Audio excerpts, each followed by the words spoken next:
All right, guys, a little question for you before we move on. How many of you have made a new friendship today or connection? Show of hands.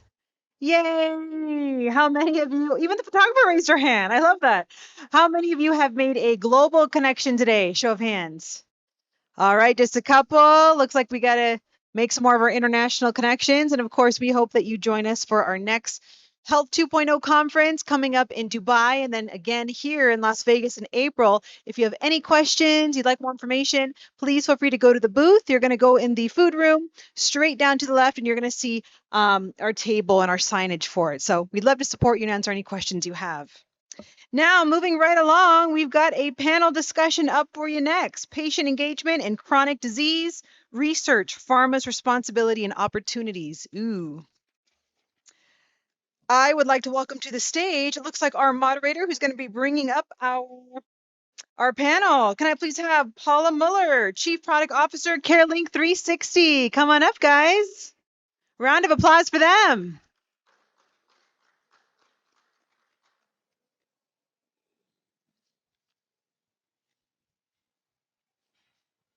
Thank you. Can you hear me? Yes, excellent. Oh,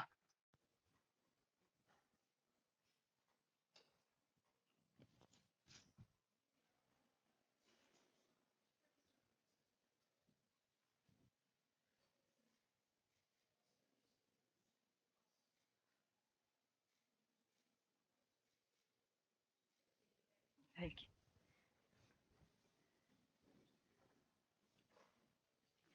Good afternoon, everyone, and thank you so much for joining us. We're going to have a wonderful discussion with our panelists. My name is Paula Mueller. I'm the founder and Chief Product Officer from CareLink 360, and I'm going to moderate this panel uh, about the responsibilities and opportunities for pharma in patient engagement for chronic disease research. So I will start asking every one of our panelists to introduce themselves, their role, and the company or organization that they are representing. Would you like to start, Adrienne? Yes, thank you. Hi, I'm Dr. Adrienne Mims, a geriatrician, and I serve as the Chief Medical Officer for Rainmaker Strategic Solutions. Hi, I'm Brad Boucher. I'm a rhinologist, which means I specialize in sinus surgery.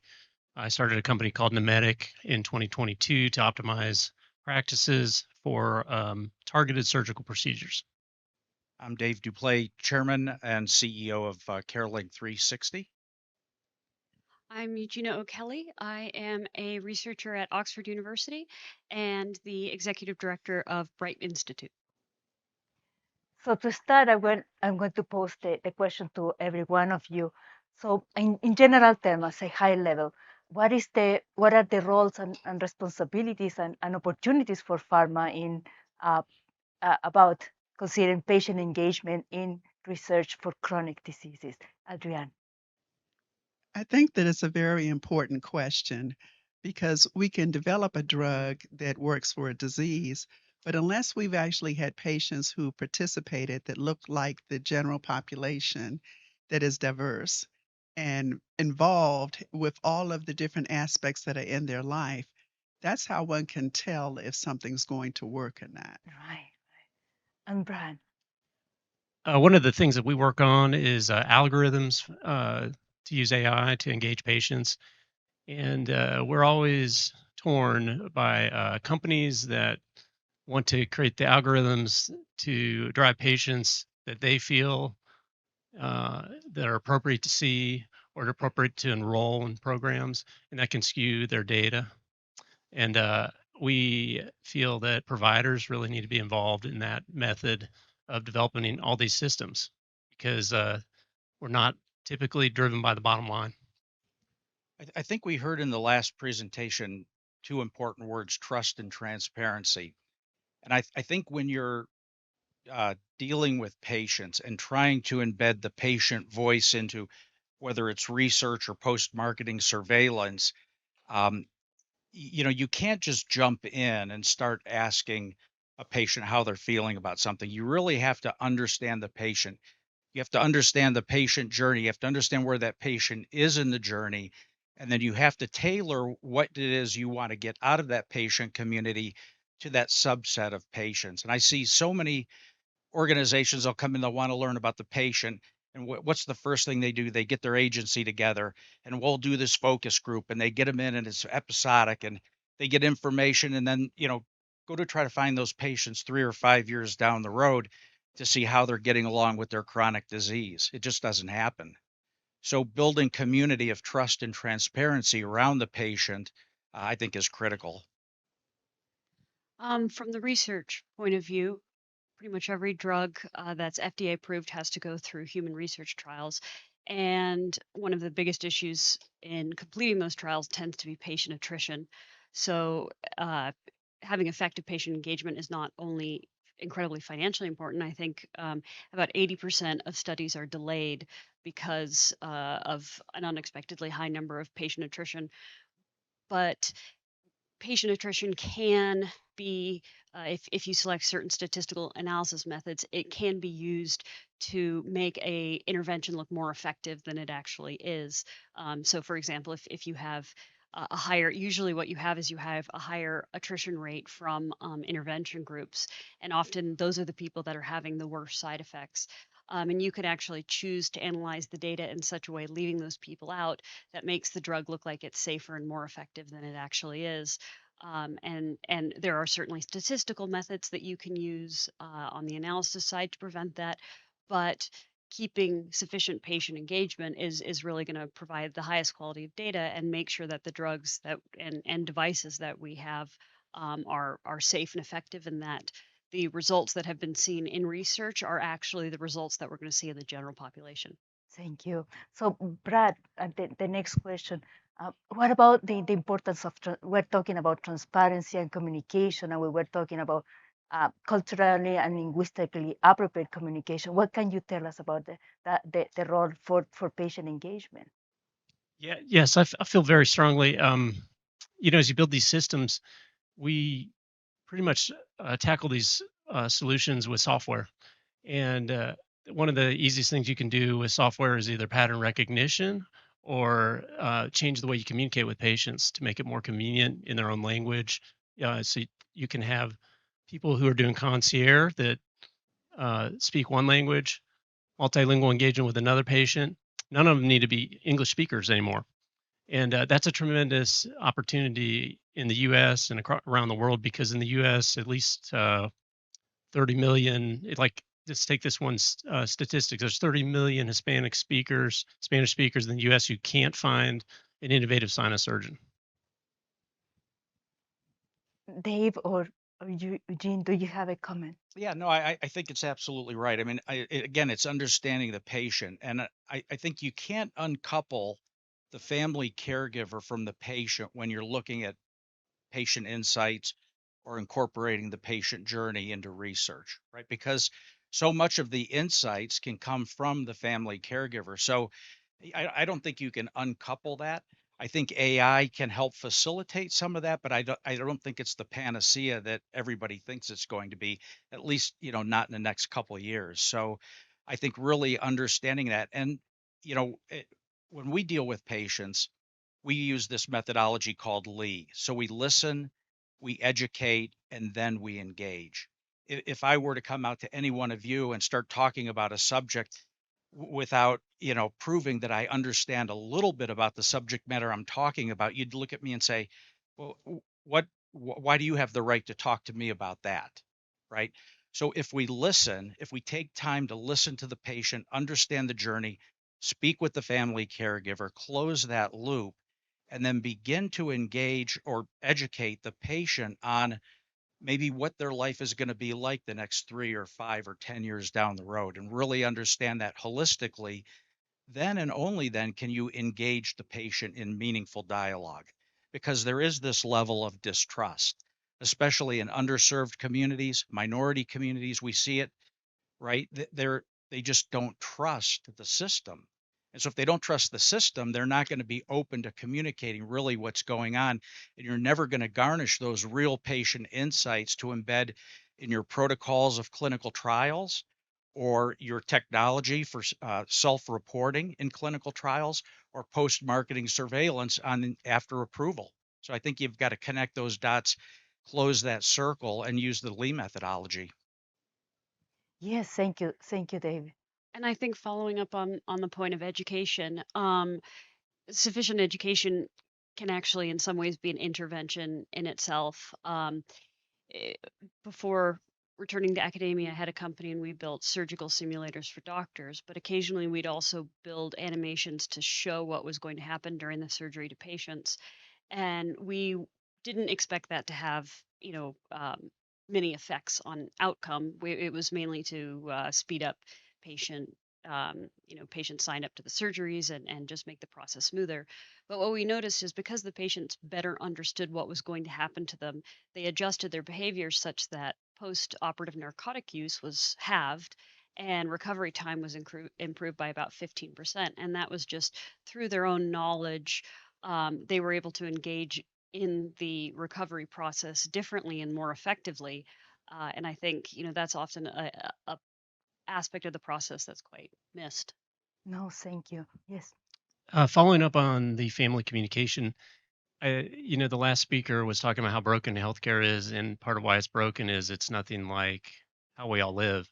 So, what if I just said, "Hey, I want you to pass this on to the family, but I want you to call one of them, and then I want the other person to text the other person in French, and then you know, go in a linear fashion around 43 people in the family to deliver all the information." And then the right person who might be the 12-year-old will say, "Can we just do a group text?" That's how we all live. Healthcare is not like that, and we're trying to bring that to healthcare. So we primarily interact with people in the language of their choice and in a way they like to interact, which is group discussion. And frequently, those interactions that we have are started by a family caregiver about the patient. Because think about this, a very sick patient sometimes doesn't really have the faculty or the stamina to actually begin a communication. May help them. Thank you, Adrian. And when we think about the healthcare system itself, it wasn't really designed with the patient in mind. It was really designed with the payer in mind. And so when we're talking about how they access it or how long they're going to have an encounter or which things they need, we were more looking at, okay, where is the service going to be? How long is the service? Who is going to get paid? And now we're becoming more patient centered and understanding that they are the whole reason that we're developing new tools, developing new drugs. And if we understand what their needs are, and if we ask them, I think we could deliver a better product. Absolutely. Yes. I would also add, if you're looking for education and a way to educate patients and family caregivers, turn to big foundations. Their headquarters might be in big cities, Washington, New York, Chicago, but I guarantee you, if you look close enough, they have a local chapter. And those local chapters understand what's going on in that community. They know who the health literacy in certain pockets of that community. They understand the language barriers in that community. And they're a wealth of information and a wealth of content that you can leverage. So the National Diabetes Association, look for that local chapter, reach out, and you're going to get a lot of insights from them anyhow. Those patients in those panels, in those foundations, they'll if you just bother to listen, ask them and listen, ask them what's important, they'll tell you everything you want to know. They really will. Patients will open up if they trust you and they trust the foundation, they trust their local community. They will tell you more than you probably want to know. They'll tell you the barriers to care too, Yeah. because it was designed for when the physician will see the patient and get paid. But if you talk to that patient in the local community who has diabetes and you understand that they don't have transportation to come in that frequently and get blood tests, they can't actually access and pay those copays to get those medications.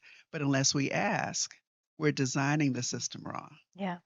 Actually, we had the discussion before about this social determinant of health, right? So to design the systems that are, or even the protocols for the clinical trial that not only addresses the issues of is this patient qualifying for the disease and the age and all the parameters, but also what are the other social determinants of health that are important.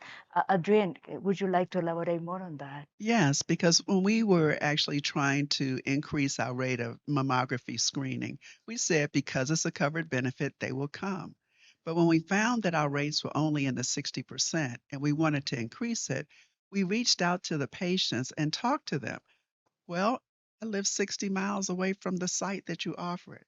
Well, I work 9 to 5 Monday through Friday when you offer it. And so we began to customize our delivery system based on what the patients told us were the issues. But otherwise, if we never asked, Yeah, we didn't get those social determinants of health that were barriers to receiving care. exactly, exactly. Yes, please. From our perspective, we use software to help solve this problem, and it's about data collection and collecting the proper data and then using it correctly and ethically. And we were talking before the break about this. You can focus on like increasing access, decreasing maybe barriers to communication, but you actually also have to know what's effective and collect the correct data so that you can improve the system. And so I totally agree with you that AI is not a panacea. In fact, listed on our system, it's a surgical triage system, but only about 50% of patients actually need surgery. And we tell them that.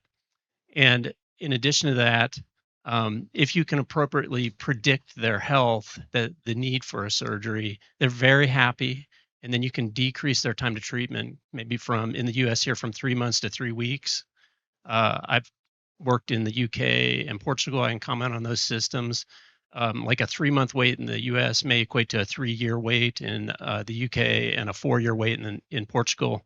And it's because they don't know what the patient needs, and they don't know the barriers to care. And we're hopefully that's where AI can make a difference. Data analysis, data collection, predicting patterns, those kind of things.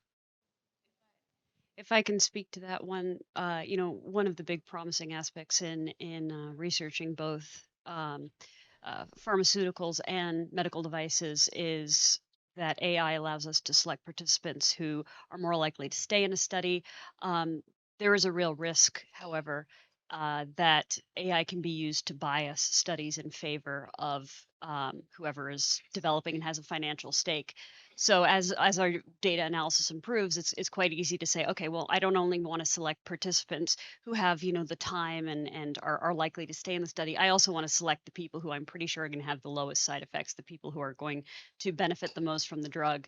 And of course, the drug then gets released to a general population who doesn't selectively represent this group that you've chosen because it's going to benefit the outcomes of your research. And so I think at this point there needs to be greater talk about how we use AI ethically in engaging patients. The technology is moving very, very quickly, and there's very little oversight, as in most areas of AI. There's very little oversight, but particular to AI, it's of course also very difficult to even know what the criteria that how the programmers have developed these algorithms, what their criteria for selection is, and most of these things are never disclosed in studies. Um, Only the very basic selection criteria are, and that leaves clinicians when they're deciding if, say, a drug is right for a patient, really blind to what might be a longer list of biasing factors. Thank you, Jean. David, could you speak about the role of support groups and family support in the patient engagement and how building those communities that support the patient and the families help Yeah, well, retain I think support groups are tremendously important. I've seen more successful patient communities that allow interaction between patients, interaction between caregivers. And what we ultimately see is when you see a newly diagnosed patient come in to a community, they're reaching out to other newly diagnosed patients, right? Especially in oncology. I mean, they get home and they can't believe they just heard those three words, you have cancer. And now they're searching for everything. And the worst thing to do is go to Dr. Google. If you can go to a trusted source in a community that might be monitored and not moderated, because that tends to influence what people say in the community. You'll see newly diagnosed patients connecting with newly diagnosed patients, but you'll see newly diagnosed patients connecting with a patient that's been 3 to 5 years on the journey, because they want to know, what's my life going to look like? Will I be able to have a job? Will I be able to walk my daughter down the aisle? Will I be able to drive? Will I be able to have a relationship with my spouse? All of those things. There's the clinical aspect, but then there's the psychosocial aspect of it. There's the spiritual aspect of it. So you begin to see all this converge together. And so I think, there's successful communities out there that foster that kind of information and that kind of dialogue. And of course, you have to watch it. Like I said, the best ones I've seen are monitored, not moderated, because you will see people come in there trying to get insights and that might not really be a patient. It doesn't take long to ferret those people out and get them out of the community. But the more successful ones are bridging that gap of communication. And again, you know, uh, I- I've seen communities that have the patient and caregiver together. I've seen the communities that have the caregiver off to the side, because in stress and caregiver resiliency, the last thing you want is a caregiver in a community saying, "Wow, this journey is tough and I'm thinking about giving up." And then that patient sees that and goes, "Wow, I'm really a burden here." You know, So, there's so many aspects of it. sorry about that. I agree with you that you need to have a separate space for the caregiver. And they are an essential part of the care team. And as a geriatrician dealing with frail older adults or those who have chronic conditions over a period of time, that caregiver is the part of the healthcare team that people don't think about. They need the same level of education and preparation as do the patient, but they are the one who is going to carry through that care plan. But people don't identify that they are a caregiver. They may be providing transportation or helping to pick up that prescription, or maybe they're living in the same household and cooking and providing the bath, or maybe they're the neighbor across the street who is making some small arrangements. All of these tasks for the caregiver over time can increase and cause burden on them, and we need to be supportive of them. And I always recommend that they get into caregiver support groups. If I could add something, traditionally, there was kind of this perception, especially in formal patient participation studies where you were gathering data from patients, that including caregivers would increase the burden on them and thus have more negative effects. But there was a 2017 large study that found 97% of the caregivers reported a significantly larger percentage of positive effects. And the data quality was better because oftentimes the data that the things that they could report about the actual patient were something that either the patient was unaware of or, forgot to bring up or in some cases might not want to have told their doctor, although that's of course not ideal, but there were those cases.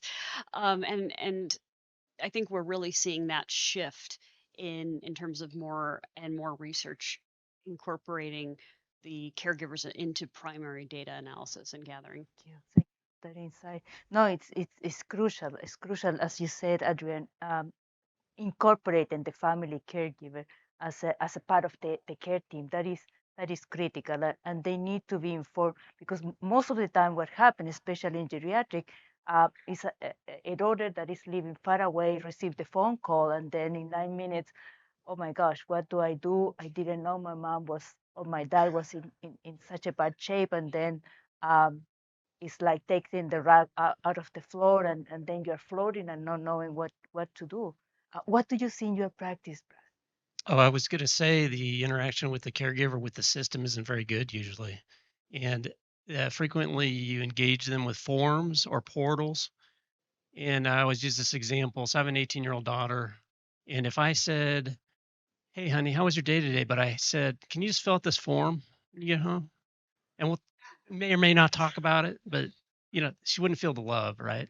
Mhm. And that's what these communities need to be, is people who care about each other, and you do feel, loved by the system and those kind of things. And the systems are just broken in that respect. They don't know how to even engage people very good. So I frequently get the question, whoever we're working with, well, how do you do this? And I'm like, this is going to sound really silly. We talk with people. It's texting, and it's specialized and designed right, but it's texting. It's not forms, it's not portals, it's not other types of things, and you can do a lot by just kind of interacting with people appropriately and uh, caring about them. Yeah, absolutely. I mean, the family caregiver is crucial, I think, in the patient engagement because they are their advocate. They are the ones that many times know better because they are observing the patient, they are living with them or knowing about. Sometimes the patient themselves don't realize what they have to report. So I think in the patient engagement, it's critical that we involve the family caregiver as well. And they can support them when there's some side effects, Right. and kind of encourage them and remind them why you're participating because of this Mhm. greater outcome, and support them through that, as opposed to a person who's alone going through participating in any type of treatment or clinical trial. And the first thing that goes wrong, like a rash or they got nauseated, oh, let me just stop. Whereas if the caregiver's involved and understand the value and importance of this and why they enrolled in the first place, they can be even more supportive to get over those small issues. Absolutely. So I wanted to ask Eugene, what do you think? We have been talking about AI, but in more detail, what is the role of AI now and in the future in terms of patient engagement and the role of the pharmaceuticals in this and the opportunities and responsibilities? Let's talk about responsibilities too.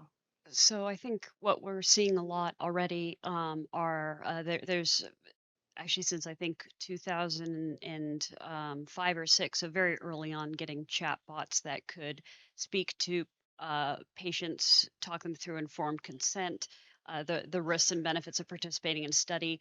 And ergo lessening, usually that would be a role that would be handled by your clinician. Of course, nowadays clinicians have less and less time with a patient, and in some cases might not actually be as familiar with the study as the patient really needs.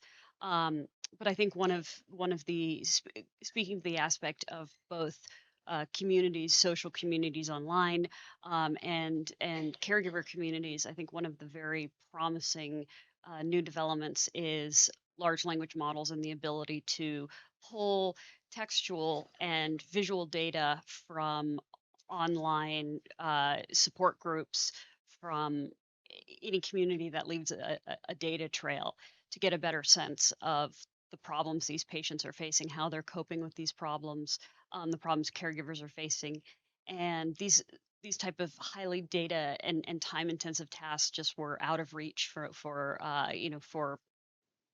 the last 100 years, unless you had a study where you could hire a large number of people to Mhm. comb through a number of patient records, be that online social forums, be that doctors' records. And now we can find patterns in a matter of minutes with the right algorithm. So I think there's a large potential to benefit.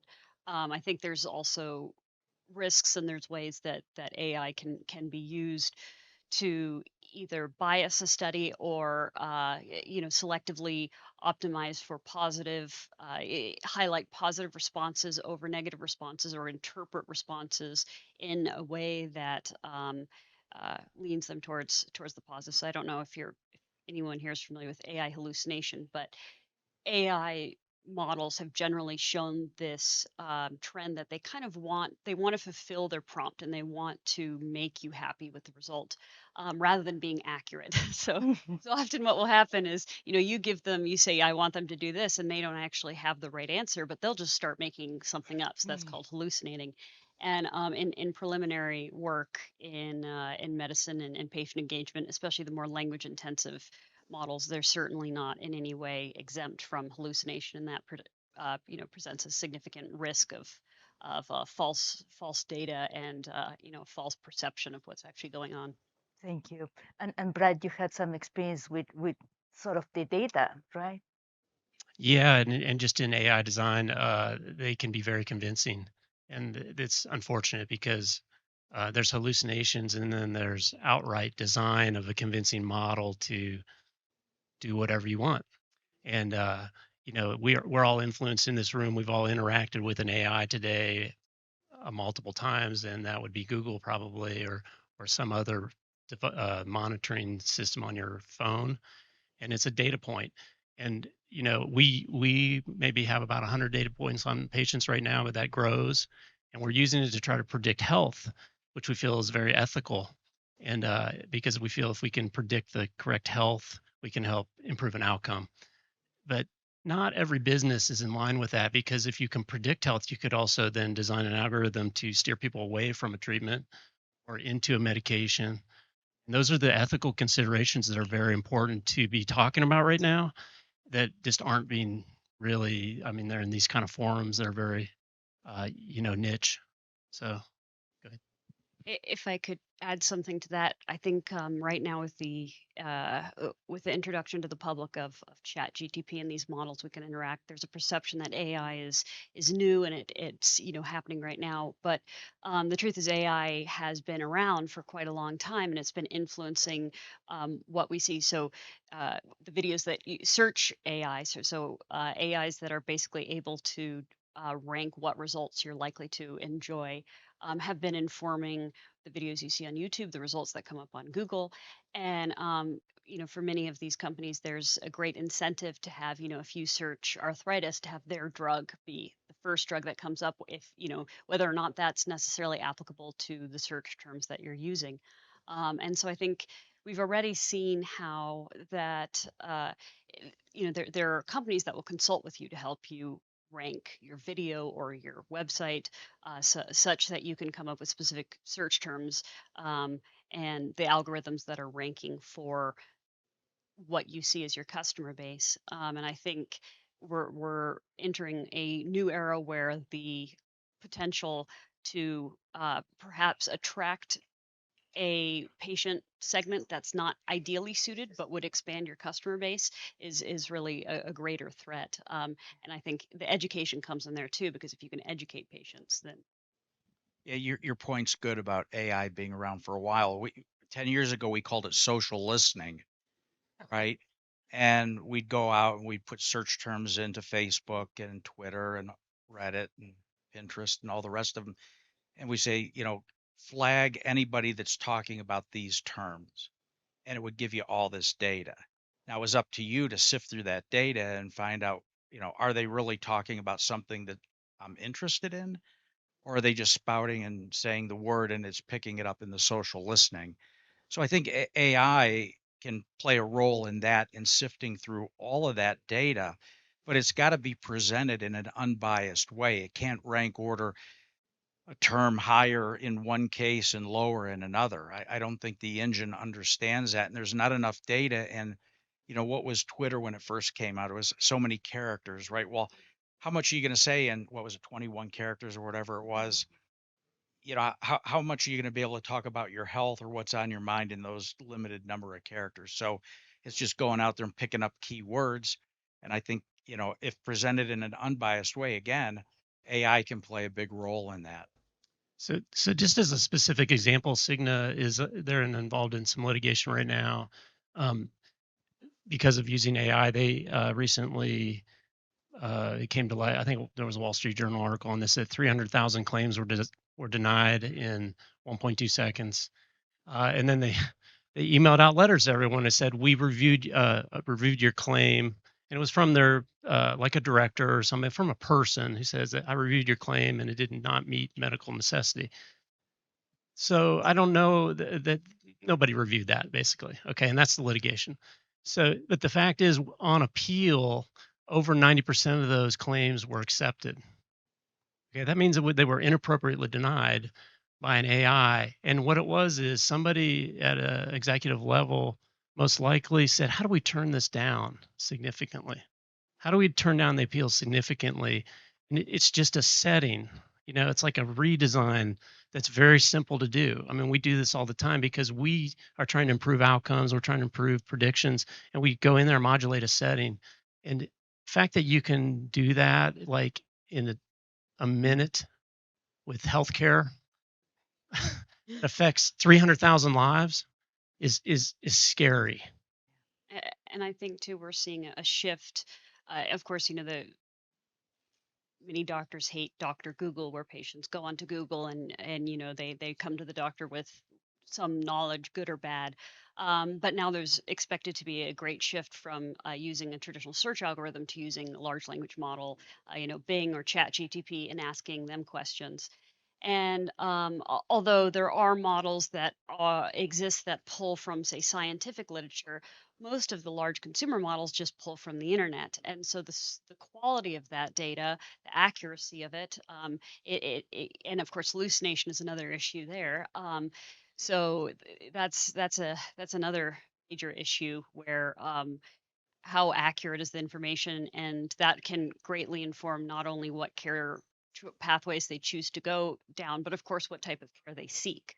And oftentimes patients will have a conceived idea in their mind after doing their own research before consulting a physician, and this can close them off to what might be more suitable options. Thank you. So before we move to our final conclusion, is there any question from the audience? Oh, great. Uh, please excuse me that I don't see that well. So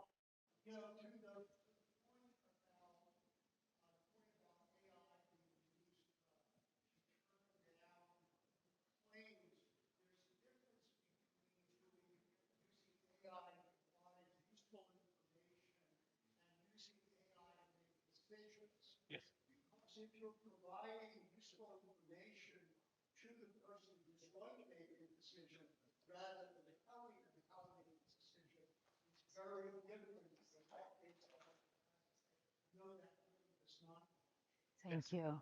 If I could speak to that though, in the more general context, um, I think it's underestimated how much the data you're presented will influence the decision you make. It's quite easy to to essentially eh, pre-select the outcome you're going to come with.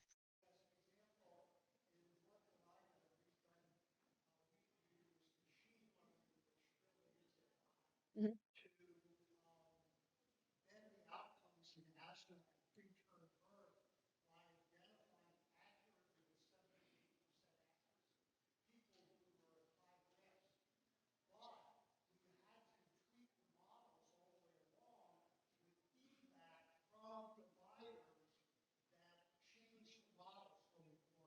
Right. Perfect.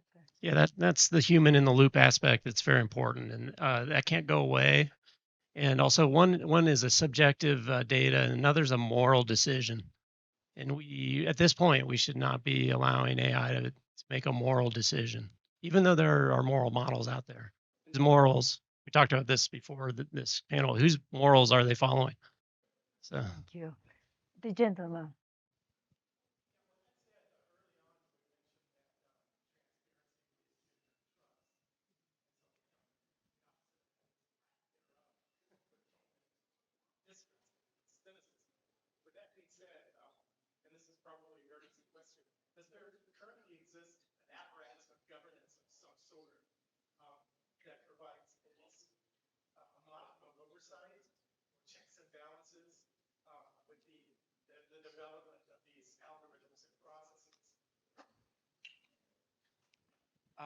Unfortunately, I don't think there is at this time. And especially when you begin to talk about social community and gathering insights from them, it can be, the wild, wild west.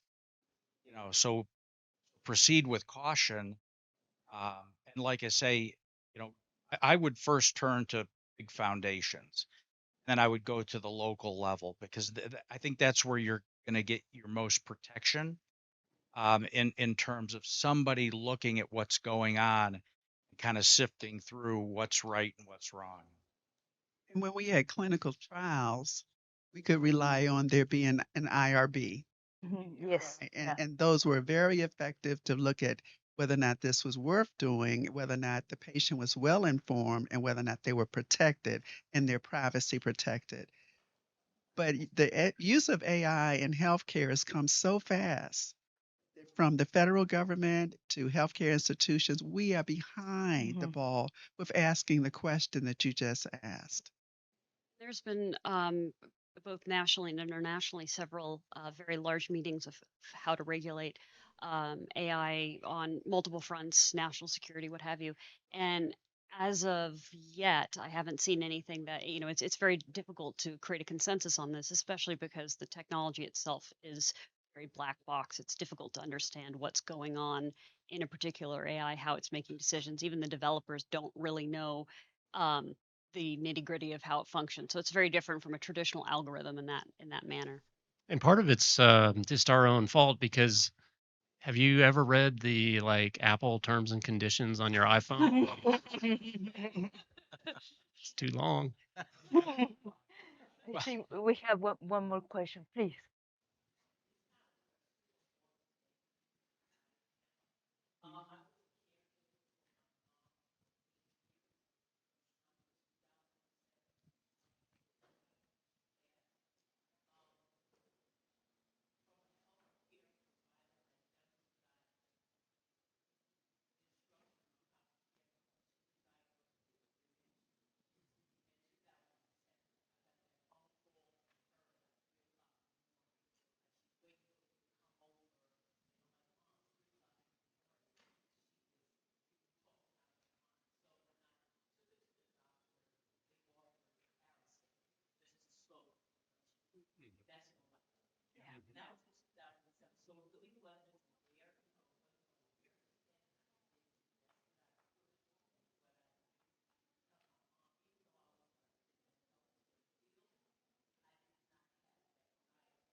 Thank you. Thank you for your comment. We are so Absolutely. underfunded. So when we look at healthcare, a lot of the resources go toward pharmaceuticals. But in conditions, especially like dementia, that's a chronic condition after you diagnose 2 years to death. It is actually in healthcare a very predictable trajectory. And so with children, we know in terms of development and during the pediatrician visits, they give anticipatory guidance. But in healthcare, we're lacking doing that for caregivers for people with dementia. I'm so glad you pointed that out. So I happen to chair the National Alzheimer's Panel for Research, Care, and Service. And very much what we have focused on has been new drugs for treatment and the importance of biomarkers. But we say that we really need to look at a care management system post diagnosis. So the federal government has recently released a new model, the GUIDE model. The challenge about the GUIDE model is that it's only going to be for those practices that are enrolled, and it will be for many years. So the majority of people like yourself in many communities will not have access to that ideal care.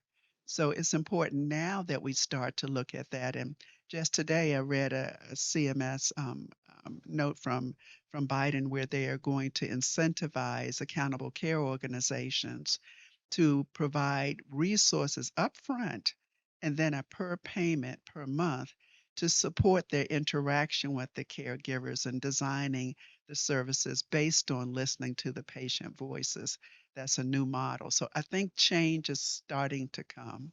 Thank you. And I think what I've seen in the research is there can be a great difference in the amount of support and recognition given to caregivers between different cultures and countries. So more family oriented, where you have extended family living together. Not only is there more support for the caregiver, but there can also be greater integration of the caregiver into the entire care process. And I think the U.S. is not one of those countries that leads in that area. But hopefully that will be something that does improve. We have to. But So thank you so much for joining us in this very interesting discussion. I think we have a lot of opportunities. We have a big responsibility, and the family caregivers is very important in the patient engagement. Thank you so much. Ranger, how did we do? All right. Two And, paws up. and our other panelist, Ranger. Right? What a cute dog. Round of applause for our panel, guys. That was awesome. Thank you. Great job. We have got a lot of great ideas out there for you, and still so much for us to explore.